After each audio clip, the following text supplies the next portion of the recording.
विकसित भारत के निर्माण में मध्य प्रदेश की भूमिका बहुत महत्वपूर्ण है। आस्था, आध्यात्म से लेकर पर्यटन तक, एग्रीकल्चर से लेकर एजुकेशन और स्किल डेवलपमेंट तक, एमपी अजब भी है, गजब भी है और सजग भी है। साथियों, मध्य प्रदेश में ये समिट ऐसे समय में हो रही है जब भारत की आजादी का अमृत काल शुरू हो चुका है। हम सभी मिलकर विकसित भारत के निर्माण के लिए जुटे हुए हैं और जब हम विकसित भारत की बात करते हैं तो ये सिर्फ हमारी एस्पिरेशन नहीं है, बल्कि ये हर भारतीय का संकल्प है। मुझे खुशी है हम भारतीय ही नहीं बल्कि दुनिया की हर संस्था, हर एक्सपर्ट इसको लेकर आश्वस्त दिख रहा है। Friends, the IMF sees India as a bright spot in the global economy. The World Bank says that India is in a better position to deal with global headwinds than many other countries. This is because of India's strong macroeconomic fundamentals. OECD has said that India will be among the fastest growing economies in the G20 group this year. According to Morgan Stanley, India is moving towards becoming the world's third largest economy in the next 4-5 years. The CEO of McKinsey had said that this is not only India's decade, but India's century. Institutions and credible voices that track the global economy have unprecedented confidence in India.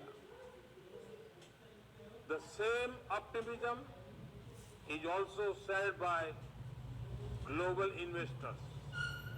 Recently, a prestigious international bank conducted a survey.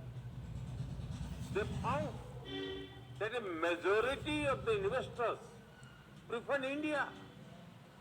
Today, India is receiving record-breaking FDI. Even your presence among us reflects this sentiment. Friends, this optimism for India is driven by strong democracy, young demography, and political stability. Due to this, India is taking decisions that boost ease of living and ease of doing business. Even during a once-in-a-century crisis, we took the path of reforms. India has been on the path of reform, transform, and perform since 2014.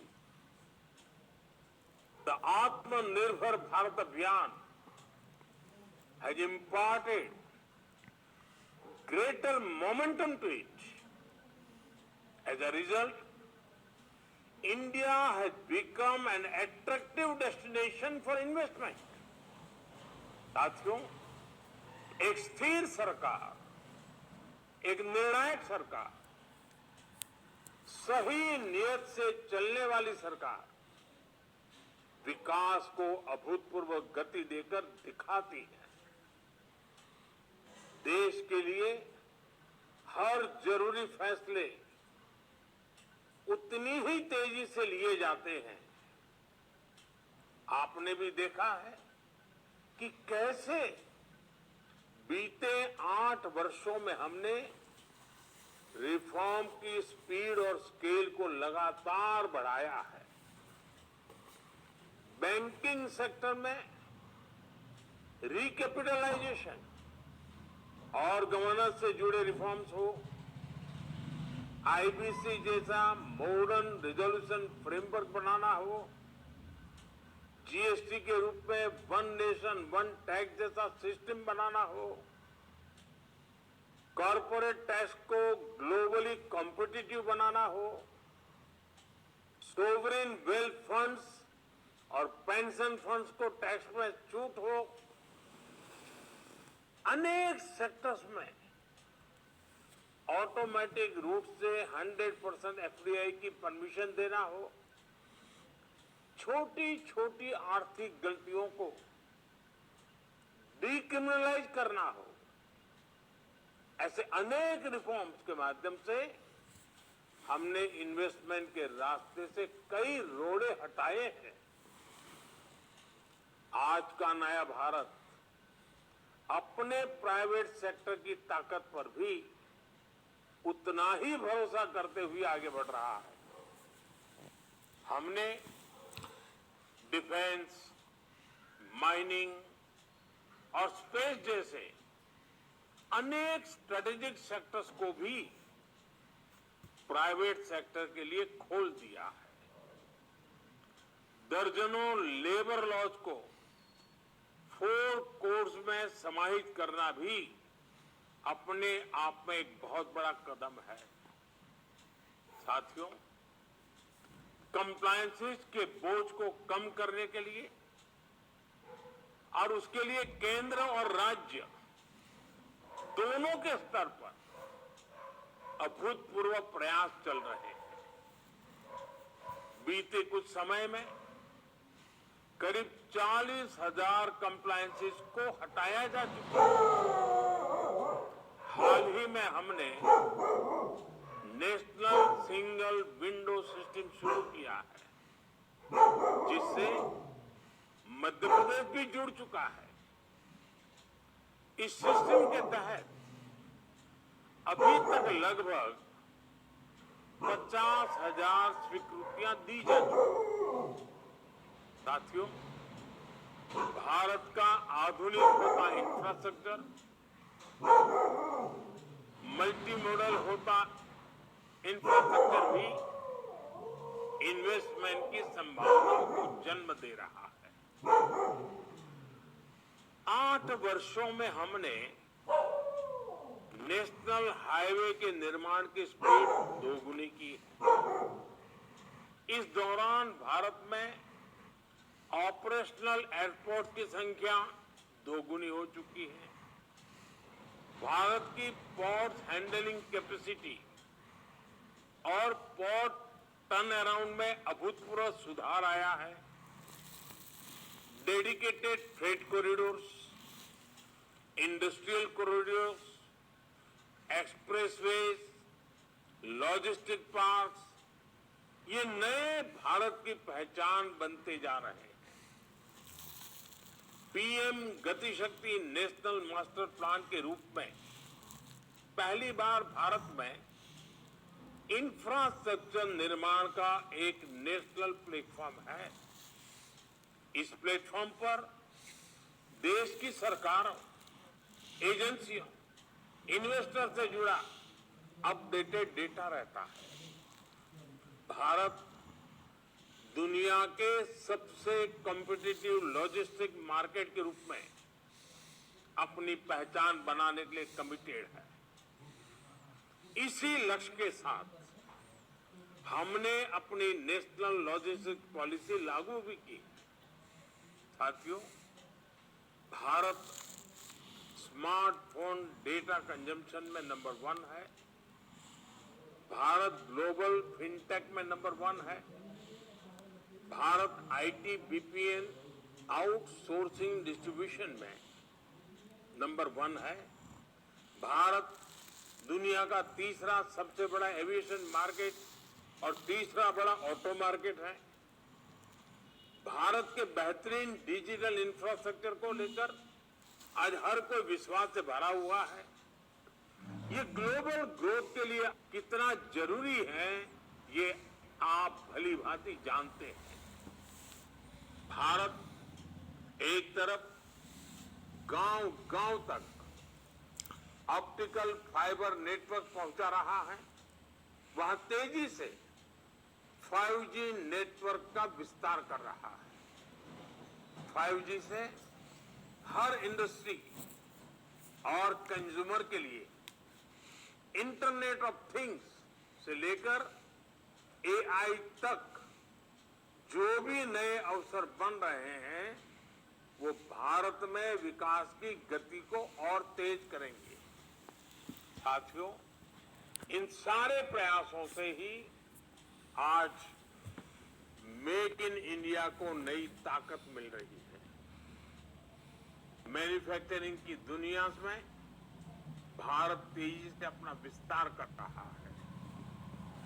Production link incentive scheme के तहत 2.5 लाख करोड़ रुपए से ज्यादा के incentive की घोषणा की जा चुकी है।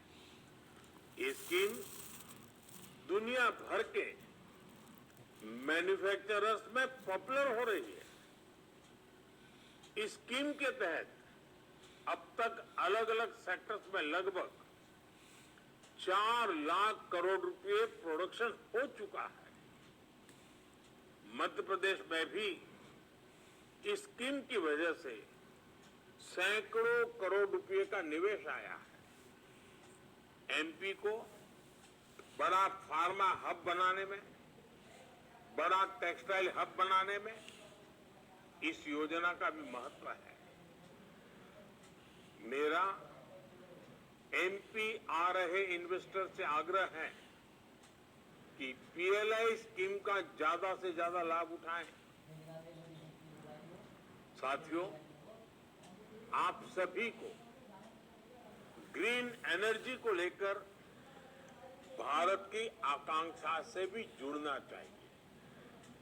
कुछ दिन पहले ही हमने मिशन ग्रीन हाइड्रोजन को स्वीकृति दी।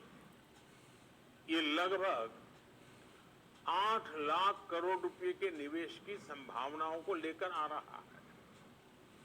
ये सिर्फ भारत के लिए ही नहीं, बल्कि ग्लोबल डिमांड को पूरा करने का एक अवसर है। हजारों करोड़ रुपए के इंसेंटिव्स की व्यवस्था इन अभियानों के तहत की गई है। आप इस महत्वाकांक्षी मिशन में भी अपनी भूमिका जरूर एक्सप्लोर करें। साथियों, हेल्थ हो, एग्रीकल्चर हो, न्यूट्रिशन हो, स्किल हो, इनोवेशन हो, हर लिहाज से भारत में नई संभावनाएं आपका इंतजार कर रही है। ये भारत के साथ साथ एक नई ग्लोबल सप्लाई चेन के निर्माण का समय है। इसलिए आप सभी का मैं फिर से बहुत बहुत स्वागत करता हूं। इस समिट को मेरी अनेक अनेक शुभकामनाएं हैं। मध्य प्रदेश का सामर्थ्य, मध्य प्रदेश के संकल्प आपकी प्रगति में 2 कदम आगे चलेंगे, मैं आपको विश्वास से कहता हूं। आप सबको बहुत बहुत धन्यवाद।